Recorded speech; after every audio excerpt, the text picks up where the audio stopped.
lige til pizzabuddet og bestil mig en pizza. Okay. Okay, mor plejer altid bare at have med pepperoni.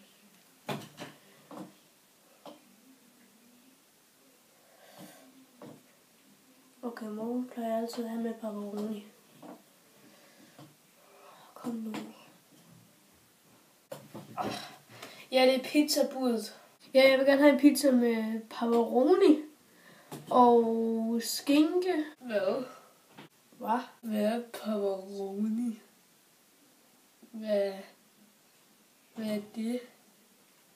Ved du slet ikke, hvad det er? Nå, men så vil min mor gerne have majs, og hun vil have kyllingestykker. Hvad er majs? Og hvad er kylling for noget? Hvad er det? Det kan jeg da ikke lave pizza med. Hvad er det? Hør nu, må du kraftedeme tage dig sammen. Jeg vil bare gerne have pizza med pepperoni, skinke og salat. Hvad er det? Hvad fanden? Nå, bestil du pizzaen. Nej, han forstod ikke. Han havde nogen som helst med indianerne var, så jeg kunne ikke få noget pizza.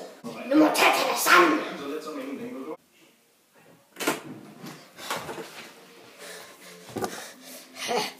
Ringer jeg kraftedeme selv til ham. Tag den på højtaler. Det er pizzabuddet. Ja, jeg vil tage noget pizza med pepperoni, tærte og salat. Okay, det skal du nok få. Tak. What? Hvorfor virkede det ikke, når jeg sagde det? Han kunne ikke fatte en skid, når det var mig. Det er fordi, du er så dårlig til at forklare ting til andre, så de kan ikke forstå, hvad du siger. Lille møgung. Tak fordi I så videoen. Hvis I godt kunne lide den, så husk endelig at smide like.